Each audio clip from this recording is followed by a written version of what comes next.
Madami nagro-robot po. Hindi maintindihan? Hindi po. Ayan o.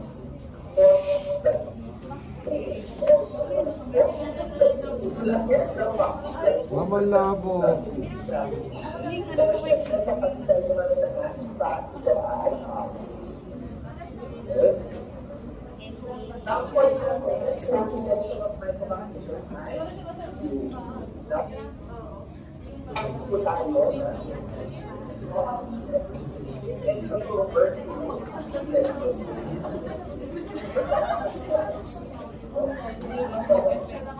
Hindi yung kaya aralin.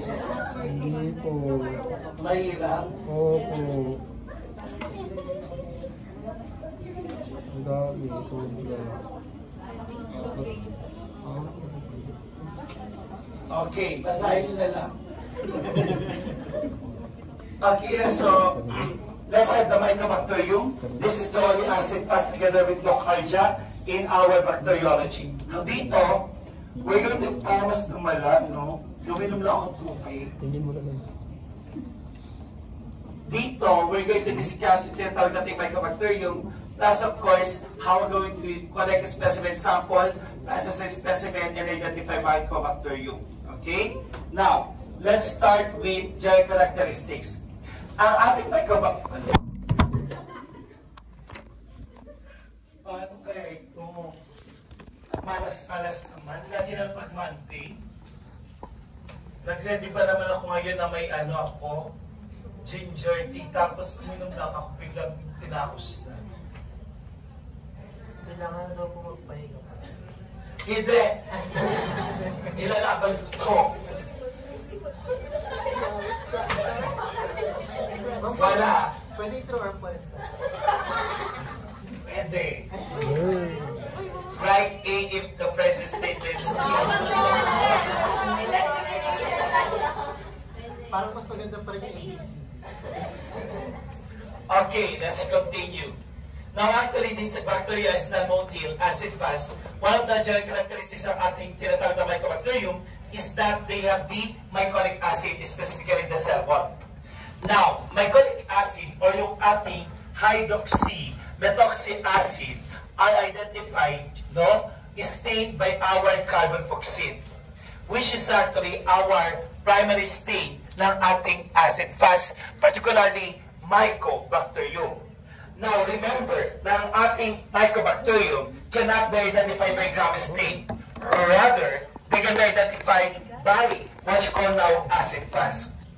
These bacteria are fastidious. Ibig sabihin nito, kailangan nila ng tinatawag natin dito kaya sa labas. Mas malakas This bacteria actually requires what you call now fastidious. Ibig sabihin nito, enrichment media. Kailangan nila ng certain particular substance, specifically protein, para sila ay dumami. Kaya may tinatawag tayong protein-based and non-protein-based media for the isolation ng ating Mycobacterium. Let's continue. Pakisa na nga yan. Chingay-chingay.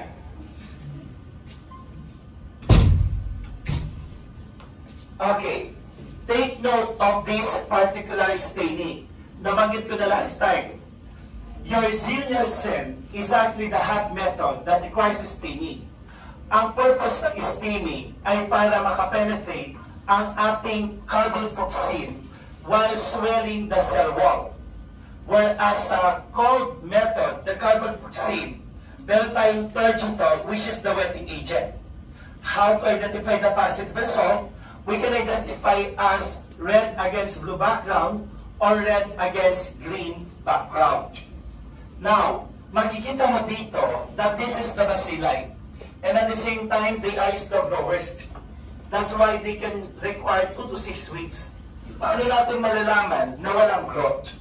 Malalaman natin na walang growth kapag 8 weeks. So we will report this as 8 weeks na walang growth ang ating MTB, particularly in a culture media. Example, sa ating LJ media. So, pag walang growth, that means negative for Mycobacterium.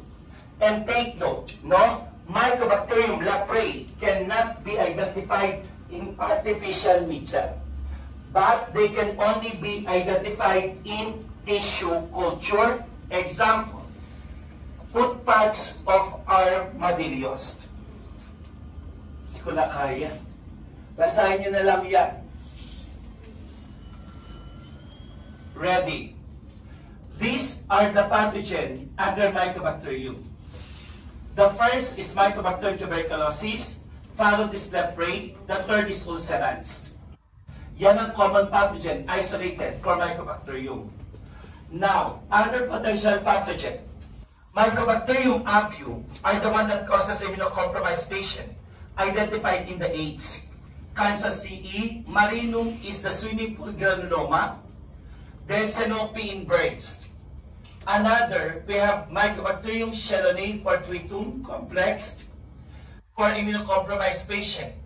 Mycobacterium gordonii is also termed as tap water bacillus, and so forth and so on.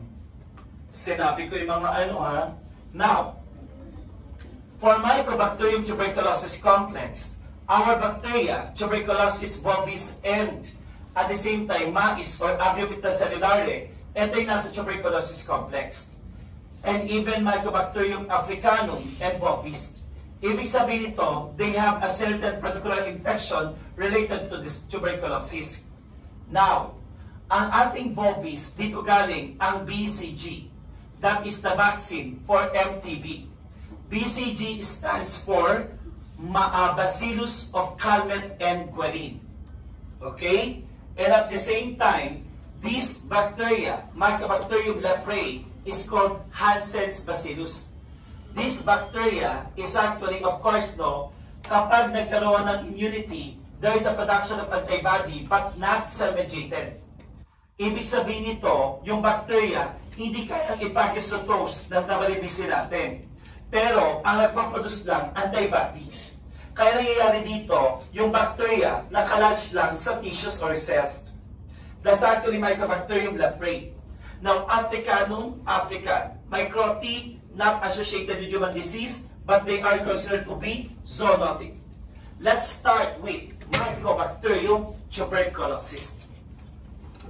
They are called Koch bacillus, captain of all men's death. Now, this bacteria actually is called to be a Koch bacillus, identified by Robert Koch. Ayun siya. They are acid-fast, long, slender. And makikita natin sa acid-fast staining, they are X, Y, V, and L pattern. Now take note that they have the term cord factor. Ang cord factor is the virulence factor ng ating MTB. And they don't produce toxin. Rather, this bacteria actually has the cord factor o tinatawag natin spreading factor ng ating bacteria, which actually identified as serpentine cord factor. Remember, MTB, walang toxin. But they are considered to have the cord factor. Now, this one is actually identified in the lungs. Particularly, once they have been able to what you call now multiply intracellularly. And take note that this is a glycolipid that resembles a luxuriant growth in the media. Kaya tinawag siyang growth cord factor. Now take note, walang pinoproduce na toxin. But this is actually one reason why a patient suffer to what you call now, suffer in the infection. Pag kumalat ito, no, which will able to invade other system or other organs in the body. Lalo na kapag, halimbawa, sabihin natin, in the lungs.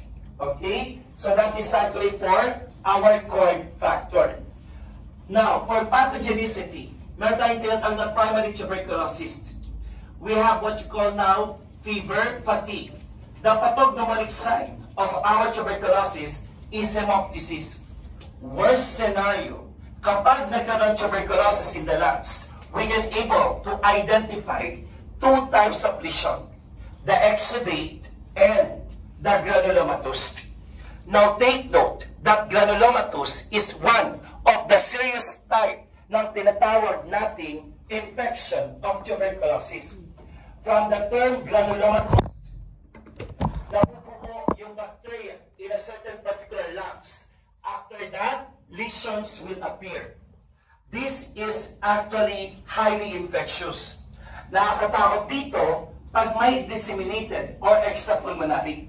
Kaya nga ibig sabihin nito, we can also isolate tuberculosis, particularly MTB, not only in the sputum, but also in CSF, in urine, blood, and other specimen sample kapag may extrapulmonary infection. Nakuha? O, 50 slides pa tayo. How about secondary? Kapag ikaw, may sakit ka, nag-stop ka, hindi ko na kaya. Ang lakas ng dasal yun talaga. Mag-online tayo bukas ng gabi. Pwede ba yun? Para Wednesday, quiz. Wednesday. Quiz kasama to. Hindi nyo ba binabasa yung binigay ko? Dapat binabasa nyo. Kahit hindi ko na ma-lecture, alam nyo na.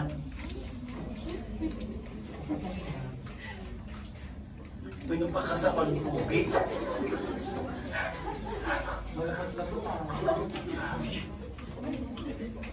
May ginger yon. Bumaba ako, may naman ka na maligam ka. May tinitake pa akong candy, yung Himalayan salt.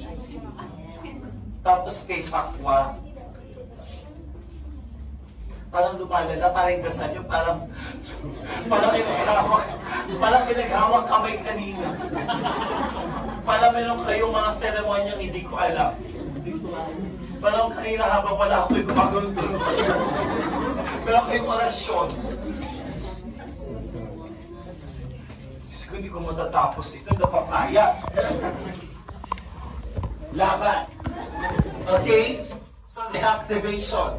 Dati may infection ka na. Nag-stop ka, nag-take, feeling mo na wala na. Yun pala may bacteria pa.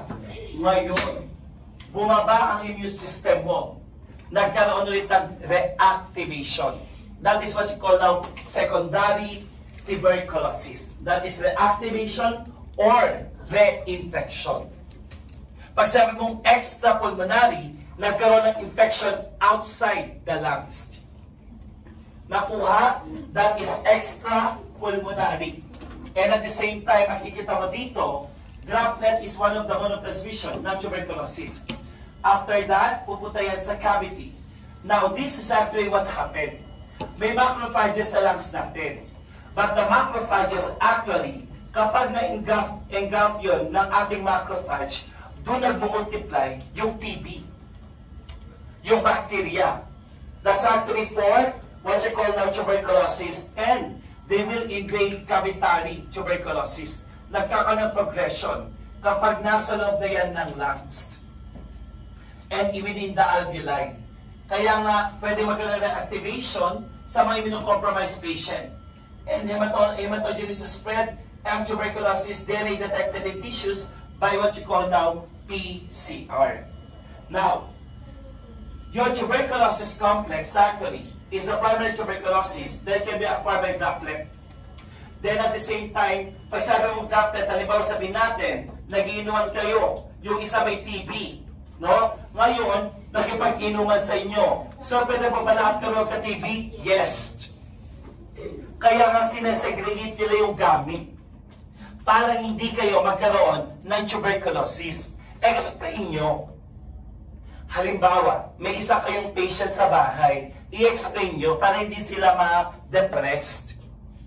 Kaya baka maisipin nila may nakakawa silang sakit na hindi nila matanggap. TB lang naman yan. Nagagamot naman po. Okay? Kasi ito yun eh.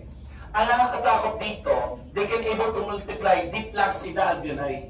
Plus, bacteria get phagocytized, pero they can still multiply. And of course, 4 to 6 weeks later, yung T-cells natin masensitize and allow destruction of this intracellular bacteria.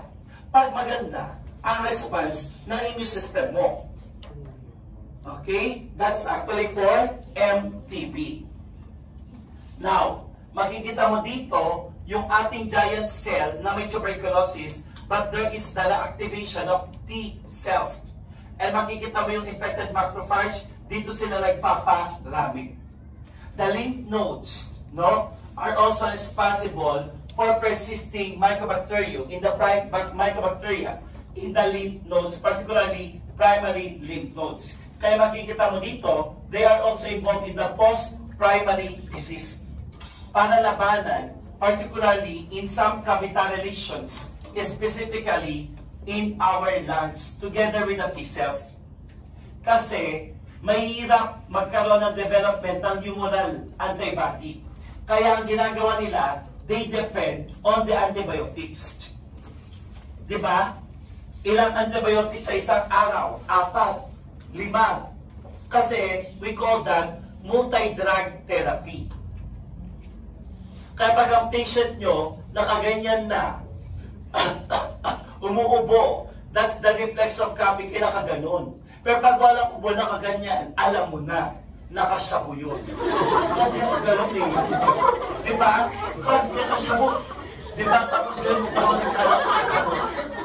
diba? O, dapat alam nyo yun. Okay? Kaya pa dapat, check nyo. Kapag umuubo yan, tapos nakaganon, may respiratory infection yun. So, dapat magano na kayo. Know your patient. Yung symptoms pa lang. Pag doctor or medic kayo in the future, kilalanin nyo yung patient. Okay? Lalo pag payat. Payat kasi kadalasan, yun yung na-identify natin sa mga tinatawag nating may TB. Pati mga nakasyabu. Di ba payat? Kasi hindi nila nararamdaman ng gutom. Yung mga friend ko, nung third year college ako, eto sabi ko, asan yung mga kasama natin?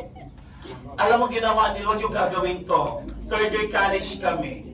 Ginawa nila kasi na-pressure sila sa pag-aaral. Feeling nila, hindi sila papasa pag hindi sila nag-aral. Nag-shop sila.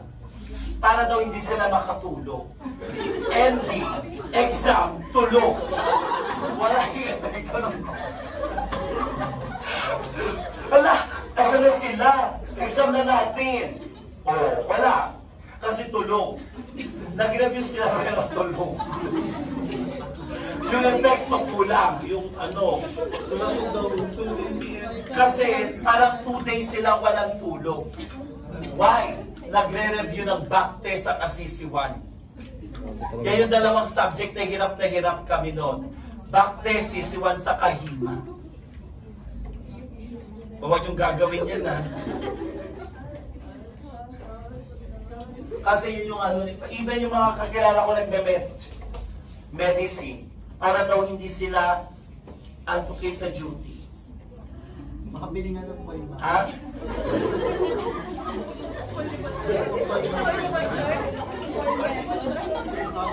para multiple kayo. Okay. No. Okay, let's continue. Okay, last 30 slides. Pagkait na ng boses ko. So this one, Iwar Mycobacterium tuberculosis complex. This is actually an example of media na kung saan pinapatubo natin ang ating MTB. No? Now, this is an example of LJ media, cauliflower morphology, yung itsura ng ating MTB or breadcrumbs colony.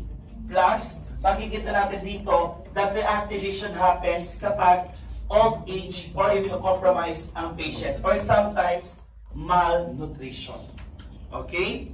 Now, this is the tuberculosis. Ayan. Kwento ko kanina yung best friend ko na 33 years old na CI, sumalangit nawa. He died in tuberculosis. During that time, professional na kami. Nagtuturo na kami pareho. He's a nurse. Ako medtech. Tapos siya, lumilin doon. Nahihilo na naman ako. Ay, hindi. Then after that, ito na siya, no? Ang nangyari is, nag-aano siya ng sputum niya is hemoptysis. So, nag-aano siya ng dugo. Coughing up. Then after that, no, sabi ko, Ben, magpa-check up ka. Kinabukasan, naimatay siya sa class. Tapos dinala sa hospital, they found out, ang natira na lang sa x-ray niya, eto na lang, parang 1/4. Hindi na pumaga pa yun. Actually, he died. Ang nangyari, binigyan siya ng potent antibiotic. Then because of that, nagkaroon ng multi-organ failure. The liver was greatly affected, and even the kidney, and even the lungs. After that, he died. Tapos dahil payat siya, pinagdudahan pa nila if he is an HIV or not. Kinuhanan ko, is non-reactive. Nagkataon, ang tawag natin dyan is pulmonary tuberculosis, or we call that advanced miliary tuberculosis. Ibig sabihin nito, nagkaroon ng infection because yung paninigarilyo niya, mas lumala yung sakit niya. Kaya pag naninigarilyo kayo, please stop. Okay? Nagpapalala. Dalawa lang yung way. Pag-vape mo, may kilala ka kinakain tabako.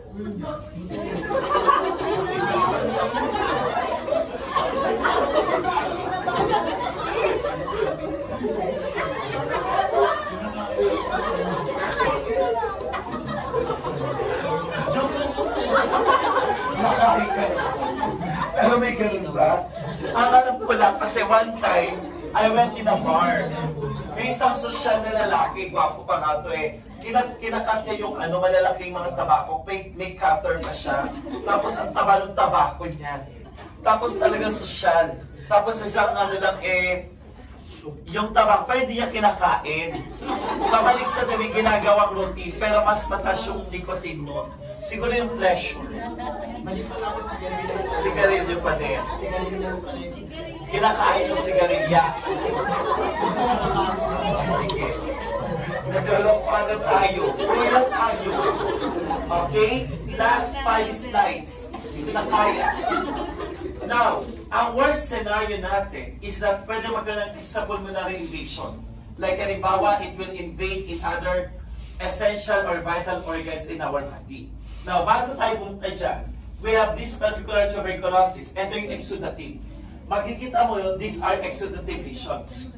Medyo okay pa yung pasyente dyan. Nakakatakot yung granulomatous kasi mas malaki yung area. Ito, granuloma yan, na kung saan may mga bacterial dito na tanggal na.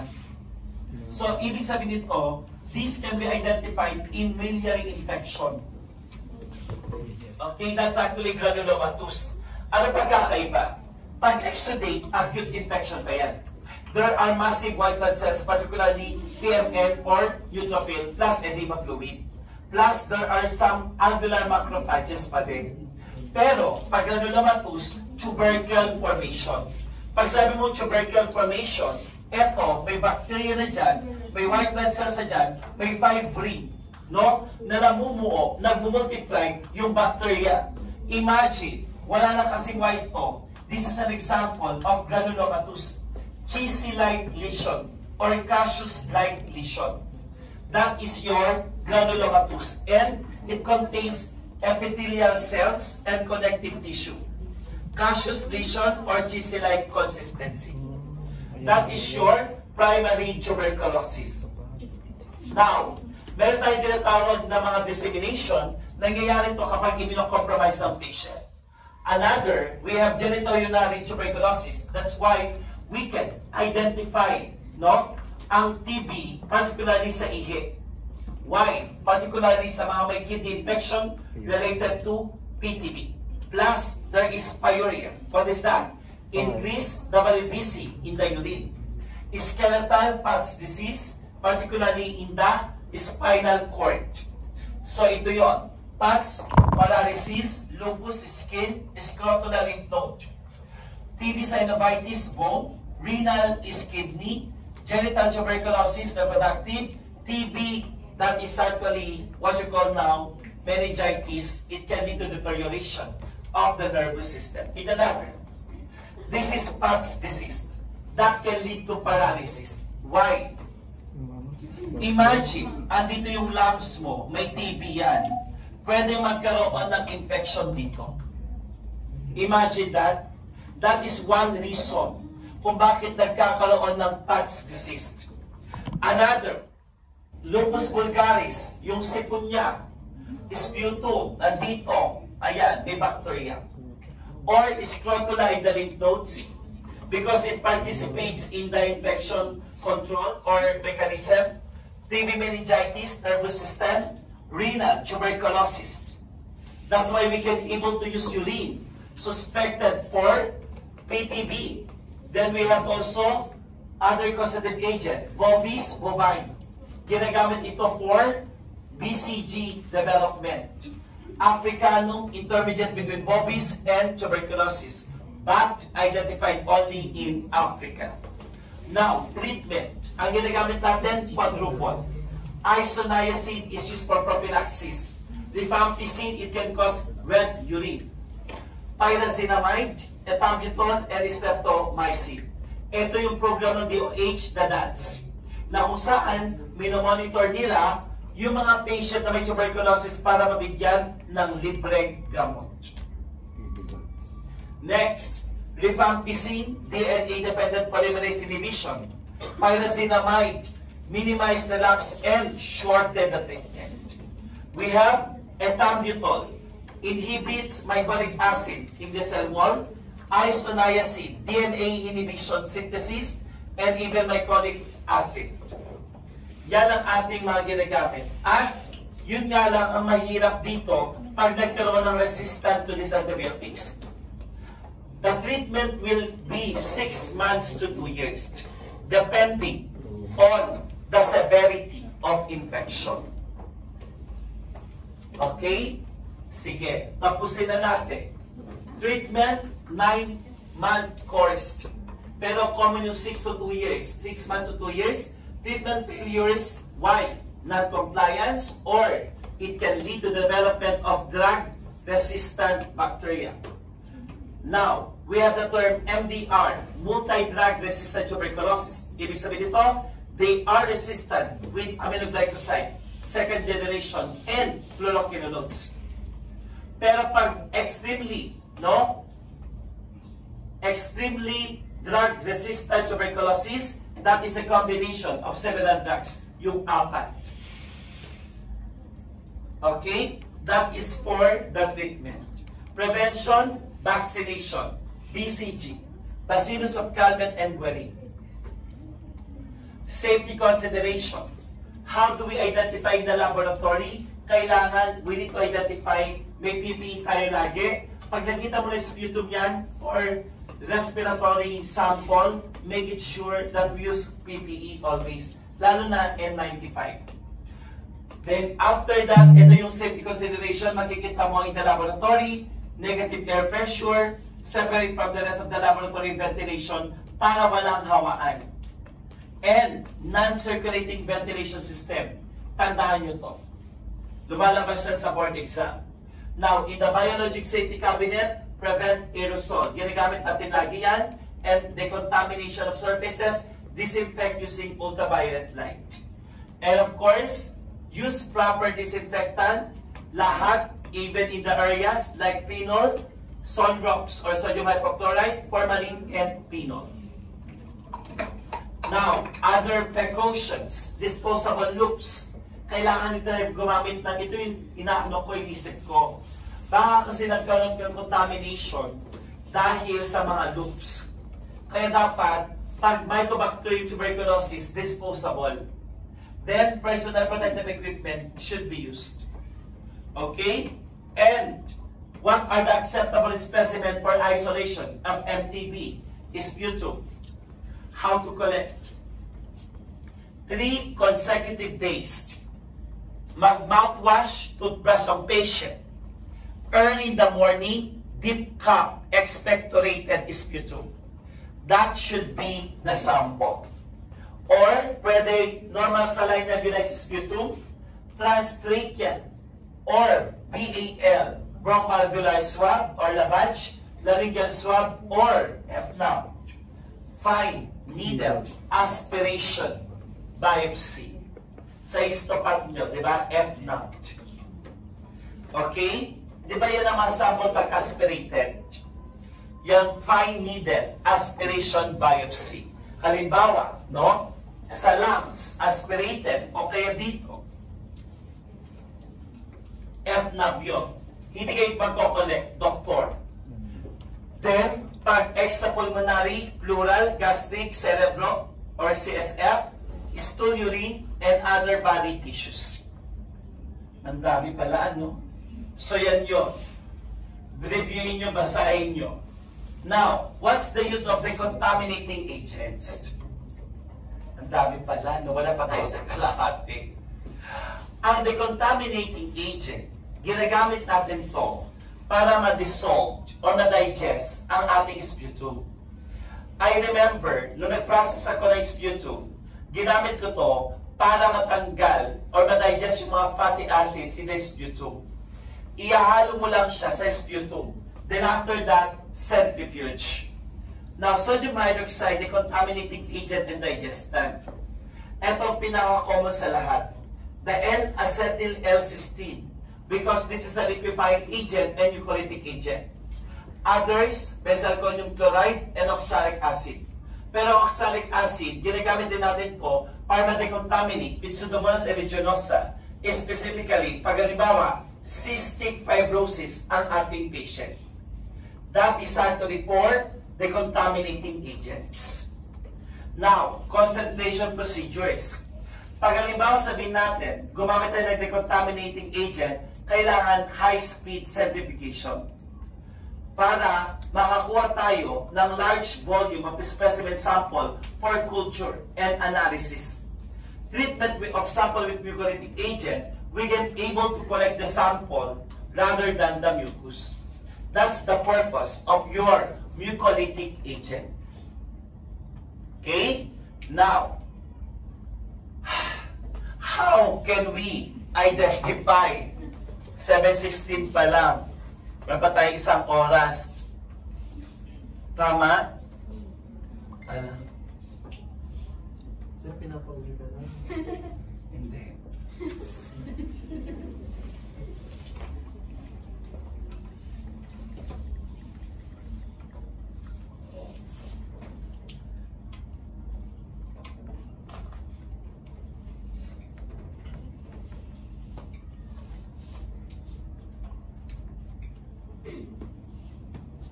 Ano ba yan? Wait lang.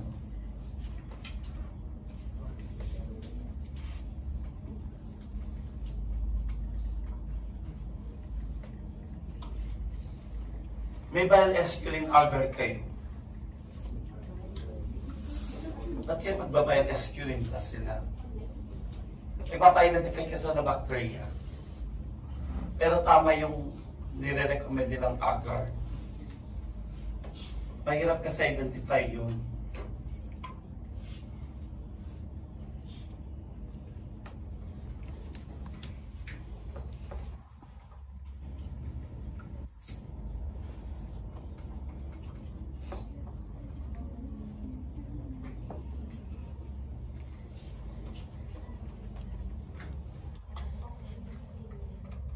Wait lang ha. Okay. So sige. So last na ito.